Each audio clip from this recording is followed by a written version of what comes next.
centers, and within data centers, they're doing liquid cooling skids, which are huge machines which ensure that that the coolant flows through the machine and ensure that the temperature of the data center remains stable and does not heat up. Of course, this is an important component within the data center ecosystem. What they're doing is they are hiking the number of liquid cooling skids that they can manufacture from 2,000 to 13,000. I'm trying to understand how large the opportunity is, where the opportunities are coming from, and what the margins could well be in this business. Fourthly, HydAir. They have acquired a company called HydAir, and I want to try and understand what kind of clients they have. It exposes the overall Aeroflex group to how the growth could be with regard to HydAir and what the profitability outlook is with regard to HydAir. Mind you, it does around 40 crore annualized top line as of today, which is as of Q2 FY26. Let's talk about Capex now. They're doing large Capex. I want to know what the outlook is, what the capacity build looks like, and what the revenue potential of the Capex is. And last off, given the kind of Capex that they're doing, what could the post-equity, and they're doing a fundraise, they've done a fundraise as well, what the post-issue equity ROE technically stands at, and what the return ratios could be on the fresh investments or the Capex that they're doing. So all of that and more today on AAYC. But let's first talk about the company, which we always do. Let's understand it. One, it's a leading manufacturer of metallic flexible flow solutions. So your tubes and the tubes that are used in industrials, which allow for flow of gas as well as liquid, but at very extreme temperatures, and that allows that the tubes don't burst, and therefore it's unique in terms of the product solution that it offers. It exports to 90 plus countries. Facilities are in Navi Mumbai, Thane and Pune. And in terms of the focus, just the types of products very quickly, it does hoses and assemblies, bellows for oil and gas, steel and data centers. So it covers, that's the ecosystem that it technically covers. It's purely B2B, of course. Clients in the aerospace, defense, semicon, robotics, aviation, automation, electric mobility, and solar and petchem.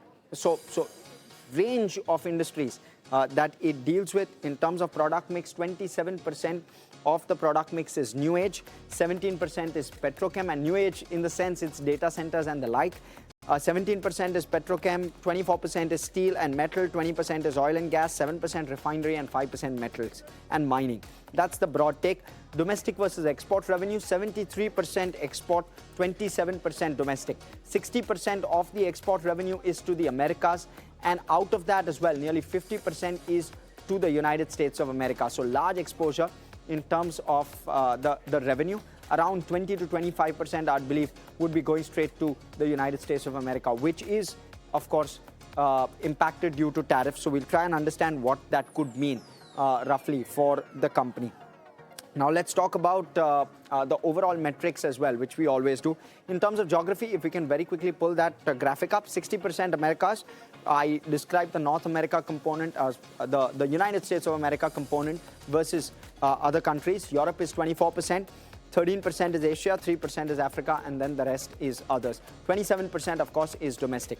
Now, in terms of the metrics, you look at the top line, it's grown at a steady CAGR, 15% on a YOY basis. Of course, you'll see some choppiness, but otherwise, it's a fairly smooth uptick that we've seen, both in terms of revenue as well as EBITDA. EBITDA, of course, has grown disproportionately in FY25, but outside of that, we've seen a fairly steady uptick with regard to EBITDA. In terms of the profit as well, up 24% over the last 3 years CAGR. So it's a very, very healthy growth. We've given this one a thumbs up. When you're looking at the H1 numbers as well, 5% growth on the top line, not really looking, or rather looking quite subdued. But you look at the EBITDA number, it's up 8%. PAT is actually down 21 odd percent. So 20 odd percent. So that's broadly the take with regard to the H1 numbers. H2 expected to be stronger. Now let's talk about margin trajectory, and some of this is also the impact of tariffs, mind you, viewers. Okay, so now let's talk about the second piece, margin trajectory. You see how the margins have gone. They've largely been range bound, 19.5 to 21.5%. No concerns with regard to these the margin numbers. And in fact, the company has guided for margins to likely get better. And we will talk about the management guidance that they've given before we speak to management. Now, let's talk about the balance sheet. In terms of the book value, it's at around 360 crore. So it currently trades at just about 8 to 9 times book, which is decently expensive, but no borrowing on the balance sheet. So that's the one positive. And you've got cash and bank balance of around 30 odd crore. Plus the fundraise. So there's plenty to look into where the balance sheet is concerned. When the fundraise comes through, you'll also have that cash sitting on the balance sheet in terms of equity, and the equity base will likely go up. So broadly, that's the take. Let's talk about cash flow. And this is where some bit of the problem also could be. You look at the EBITDA to cash flow conversion, that's not happened. It's happened in FY24, not happened in FY25. I'd want to know why. This is the other piece that I'd want to know. But slightly more subdued in terms of the way in which the cash flow has played out, and therefore we've given it a neutral. Let's talk about the return ratios. And when you're looking at the return ratios, they've been very strong. They've gone from 17 to 36 and thereafter sustained. It's come off to 22. It'll likely continue to come off. The return on equity will likely come off because there's fresh equity issuance which has happened. So you likely see that continue to come off. But I'd want to know, where does it stabilize and where does it bounce back from, and what could the guidance forward with regard to return ratios be? Let's talk about the shareholding pattern. 67% held by promoters. This might see some dilution given the fact that they've done a fresh equity raise of around 55 crore. So you might see some dilution here, but nonetheless, it's a very, very healthy holding that the promoters have. Outside of that, very limited participation from DIs, FIs. The one key participant here, 4% stake, Ashish Kacholia holds through, of course, one directly, but he also holds it through an entity, and therefore the total overall holding roughly stands at 4.3 odd percent, 4.3, 4.4%. Now let's talk about management commentary, and it'll also set us up well with regard to what valuations look like at this point. They're looking at a capex of 98 crore currently, out of which 43 crore will be met through internal accruals. They've done a pref issue for 55 crore. Ashish Kacholia has subscribed to the pref issue as well. Liquid cooling skid capacity is going to rise from 2,000 to 13,000 units. This will likely add at its peak a top line of around 250 crore, which is substantial for the company as well. And the capacity which is likely to come on stream is likely to do so in June of 2026. HydAir. Now let's talk about the acquisition. It was acquired for $2 million, which is roughly 18 odd crore rupees in April of 2024. The expertise that HydAir brings is in hydraulic products, components which allow for transmission, control of power in machines. That's what hydraulics do. And Mazagon Dock, SAIL, BHEL and JSW are just some of the clients that it has, but really the revenue is just 9 crore. So very small base. Can they build all these clients? Can they cross-sell? Can they grow the base? Really, those are questions which I'd want to know. Now, in terms of the medium-term guidance, top line is likely to grow mid-teens is what they've guided for, EBITDA 20%, and EBITDA to grow at 20%. So absolute EBITDA number to grow at 20%, margins to rise from around 21% to 25%. So they're gradually penciling an uptick with regard to margins. Now let's pull up the FY26 and 27 numbers based on the guidance.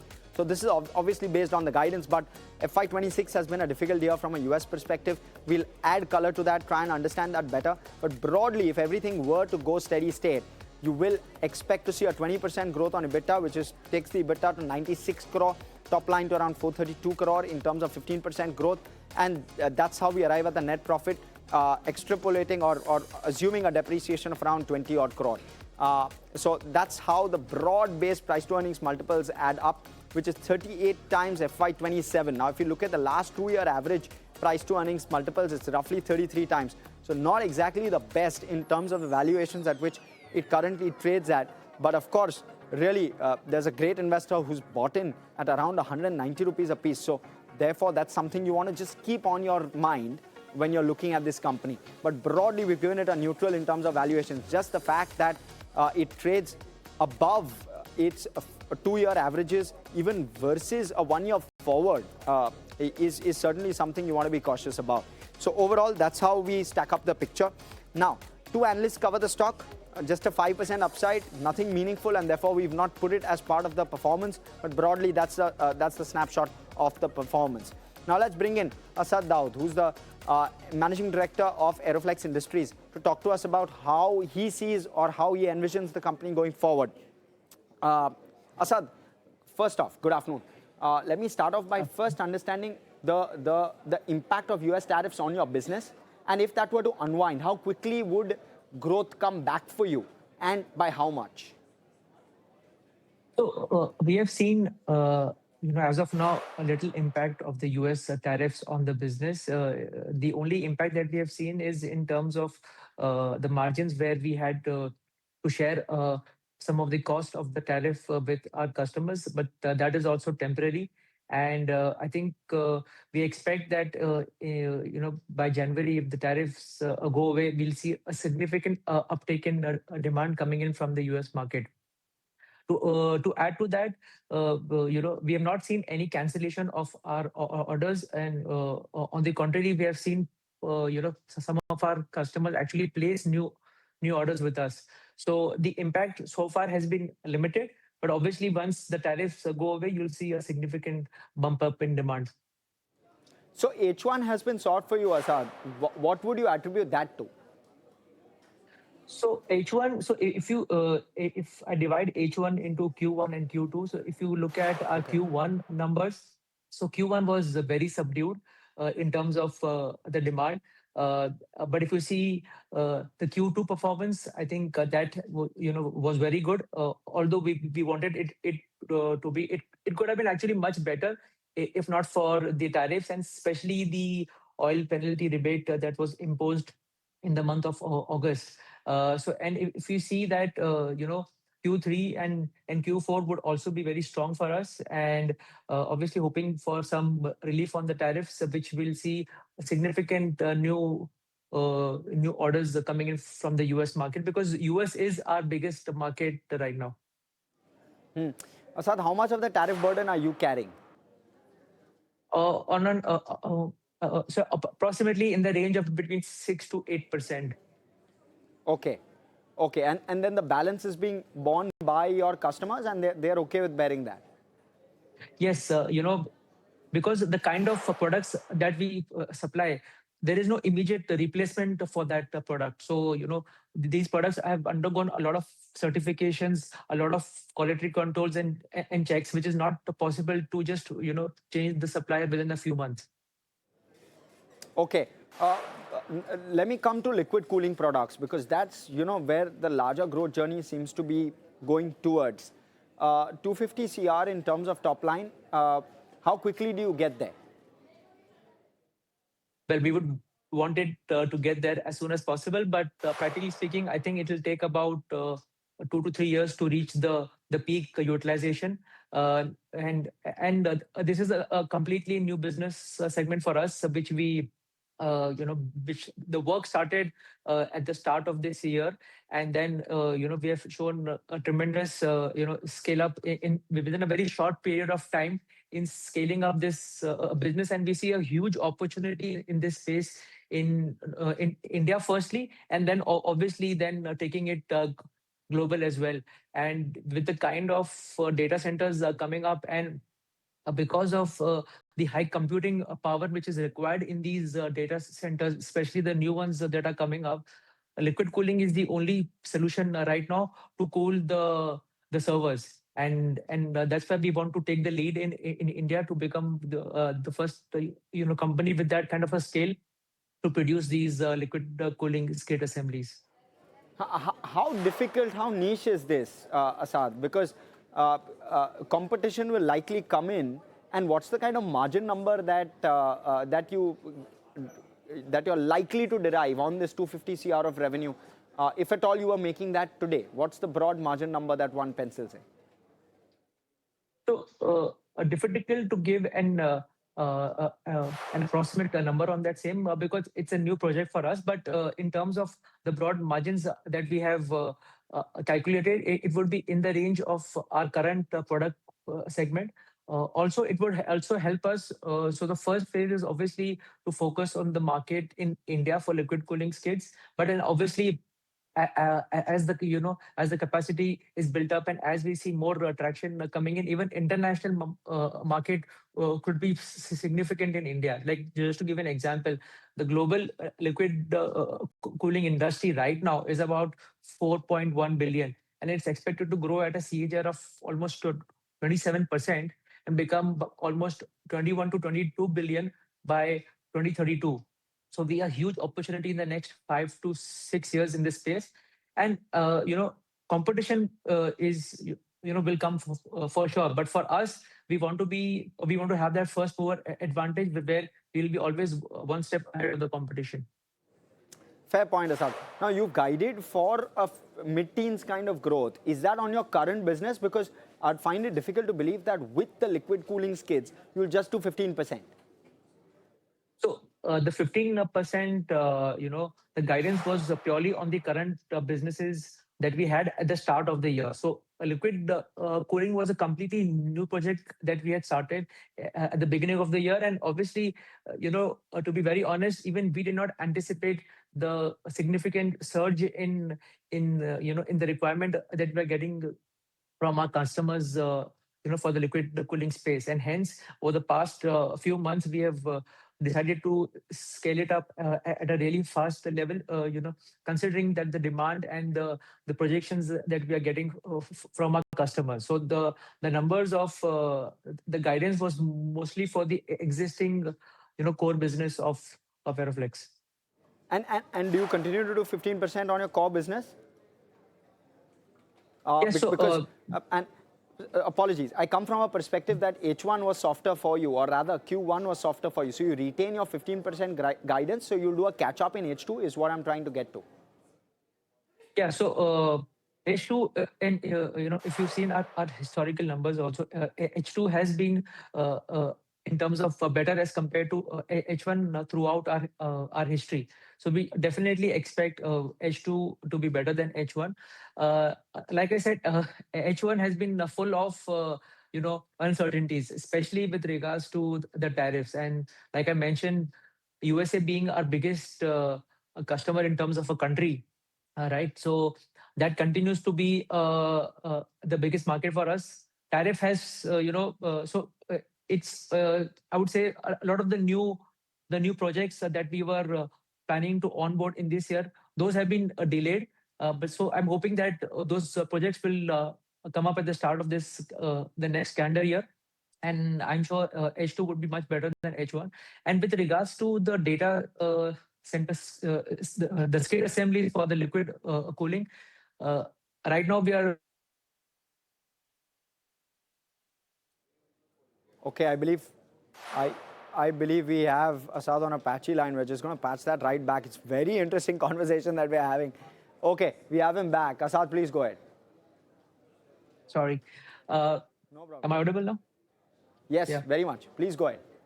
Yeah. So I was just saying that we are also, trying to de-risk ourselves from the USA, impact. And if you see the entire data center, the liquid cooling space that we are focusing on right now is for the India market only. So that is also one of the strategies of us to de-risk ourselves from the USA, because there's still uncertainty about the tariffs when they'll go. So hence, as a strategy, also we are trying to de-risk ourselves. Okay, so de-risk from the US, but that's on traditional products. What about liquid cooling skids? What's the kind of competition in that market? And are you predominantly dealing with Indians over there? Or are you still looking at export opportunities there as well? And are margins in export better, materially better, if at all I can ask that? So for our core products, margins in exports is definitely better as compared to the India market. But for the data center space that we are focusing on right now, that's purely for the India business right now. But our customer is basically a US customer who have their base in India. So it's not an Indian customer that we're dealing with. It's a US based customer. And obviously, margins always in exports are much better than in the domestic market. Understood. What will you do in FY27 in liquid cooling skids in terms of top line? Asad, give us a sense of that. You're saying demand is extremely strong and therefore visibility should be there. You should have 13,000 in terms of capacity utilization, 13,000 units which you should be able to build. My understanding is it's around 250 to 300 crore in terms of top line. Give us a sense, how much does it add in terms of your top line for FY27? So if you see the capacities for the data cooling would be commissioned by June, and they will be into the production from Q2 of the next financial year onwards. So I would say you could expect the top line of about 200 to 250 crores, which is at the peak utilization, should come in from the third year onwards. So say from FY 28 29, you'll see the peak revenue, being come up. And this industry is right now, honestly speaking, is so dynamic right now that things are changing actually every month. Like with the kind of new projects coming in, and with the kind of new developments happening, it's a very dynamic industry which is happening right now. So the next few quarters are very important from us to take up this capacity, and then obviously there might be much more in the future as well. And it's not margin dilutive for you. In fact, it's margin accretive. Yes, yes. Because in Okay. terms of the capex required as compared to the turnovers. Yeah, absolutely. Tell me a bit about Capex, right? You're doing large amounts of Capex in various segments. At peak, what kind of revenue can one expect? So 250 crore from liquid cooling skids. What about traditional business? What about HydAir? Because that's the other vertical which we haven't covered in terms of what does that contribute to your top line going forward, FY27, FY28?